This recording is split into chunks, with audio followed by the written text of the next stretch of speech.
Des sorties directes sur Disney+, il y en a déjà eu pas mal. Que ce soit durant le Covid ou même plus récemment avec, disons-le, toutes les dernières productions Pixar, on a vu arriver sur la plateforme plein de films qu'on aurait préféré découvrir en salle. Ici, avec Tic et Tac, Ranger du risque, le film, c'est l'une des premières fois que je trouve qu'une œuvre y a totalement sa place. C'est pas forcément méchant, attention, c'est juste que certains films sont très bien sur les plateformes, ils n'auraient pas forcément trouvé leur public en salle. Parce que c'était un peu la question que je me posais avant de me lancer dans ce visionnage. À qui va s'adresser le film? À ceux qui étaient jeunes au début des années 90, quand la série cartonnait? Ou à leurs enfants? Ou mieux, aux deux? À la base, j'avais pas vraiment fait attention à ce tic et tac. Puis j'ai vu passer la bande-annonce, et le côté méta, le mélange à la Roger Rabbit, et l'implication des Lonely Island m'avaient convaincu d'y jeter un œil. Quoi, vous connaissez pas Lonely Island? C'est le collectif d'Andy Samberg. Ils font des sketchs et des sons plus débiles les uns que les autres. To describe the feeling, it was the best. When I had the sex, man, my penis felt great. And I called my parents right after I was done. Do the creep, and do the creep. I'm on a boat, everybody look at me, cause I'm sailing on a boat. Quoi, vous connaissez pas Andy Samberg? Ben, allez mater Brooklyn Nine-Nine sur Netflix. Yeah, how cool. I mean, awful is that? Very cool. I mean awful. Quoi, vous connaissez pas Net? Tic et Tac part du postulat que, comme dans Roger Rabbit, nos deux héros ne sont pas réellement des rangers du risque, mais des acteurs, jouant ce rôle.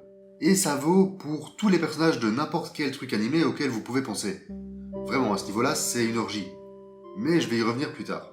Nos héros se sont embrouillés au début des années 90, quand le show a été annulé. Depuis, Tic vend des assurances et Tac essaye tant bien que mal de survivre grâce au peu de notoriété qui lui reste, dans les conventions ou autres. Bref, c'est pas la grosse joie. Ils vont devoir se retrouver pour tenter de sauver l'un des autres membres de l'équipe. Et va s'en suivre un buddy movie au scénario classique mais efficace. Vous savez, celui où au début il y en a un qui supporte pas l'autre et veut pas travailler avec. Dans un film assez rythmé, au set-off payoff bien trouvé.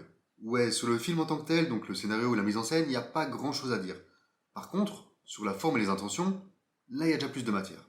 La première chose qui m'a interpellé, c'est le gros décalage visuel entre l'univers réaliste et les personnages animés. Surtout ceux en 2D. Au début, quand Tic et Tac sont encore tous les deux en 2D, dès qu'ils manipulent un objet, ça fait faux. On n'y croit pas une seconde. Je sais pas vraiment si ça s'améliore par la suite ou si je m'y suis juste habitué, mais en tout cas, dans les 10 premières minutes, c'est assez perturbant. Pour rester sur les gros défauts du film, l'actrice principale, Kiki Lane, ne joue pas bien. J'aurais tendance à la pardonner parce qu'elle interagit principalement avec des toons et est donc sans doute seule face à un fond vert ou à une balle de tennis pour savoir où regarder. Et bien jouer sans avoir personne en face, c'est jamais simple. J'ai globalement pas passé un mauvais moment. Quelques gags ou répliques m'ont vraiment fait rire, même si parfois ils sont tellement fiers de leurs blagues qu'ils les font durer beaucoup trop longtemps, et certains personnages, lieux ou idées m'ont agréablement surpris. Je pense notamment à la Uncanny Valley, lieu où finissent toutes les animations dégueulasses du début des années 2000, ou même au plan du méchant, que j'ai trouvé à la fois drôle et malin. Mais revenons à la question du début. Il est pour qui ce film? Eh ben, pour les gosses j'imagine? Parce que malgré ce que laissait espérer la bande-annonce, le discours méta du film n'est présent qu'en surface. Le scénario n'en joue jamais totalement, sauf pour faire des blagues et des références. Parce que ouais, à ce niveau-là, on est servi. Des centaines de persos animés vont passer ou être cités. Plein de personnages Disney, évidemment, tant ceux des dessins animés que ceux des live-action, des persos de South Park, des Simpsons, des Muppets, et même un personnage qui n'est apparu qu'une seule fois, dans une bande-annonce. Vous comprendrez quand vous le verrez. Je trouve que ça réussit néanmoins à être beaucoup plus cohérent avec son univers, et bien moins gratuit que dans cette purge qu'était Space Jam 2.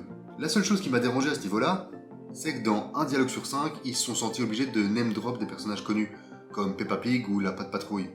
Le design suit évidemment, certains sont en simple 2D, d'autres sont en 3D, certains sont des marionnettes, ou en ce qui devrait être de la pâte à modeler. Il y a même un personnage qui a une main dans une chaussette, donc ouais, à ce niveau-là, Ils se sont fait plaisir. on pourrait aussi y déceler un très léger commentaire sur le Hollywood actuel, avec quelques affiches qui annoncent des Fast and Furious Babies ou un Batman vs E.T. Mais franchement, on a du mal à croire à une réelle attaque, venant d'un film qui débarque sur Disney+. Vous m'excuserez. Et tout ça, ce sont des trucs qui vont passer loin au-dessus des enfants. Du coup, est-ce que le film vise les adultes? Bah non, pas avec un scénario pareil. J'ai un peu peur que ce Tic et Tac soit l'un de ces fameux films faits pour personne, qui essaye de plaire aux deux, mais ce faisant, rate un peu ses deux cibles. Les enfants pourront l'apprécier, mais n'auront pas la nostalgie ni les références. Et les parents riront quelquefois, mais seront laissés de côté par une trame trop classique. Pas désagréable du tout, mais loin d'être indispensable.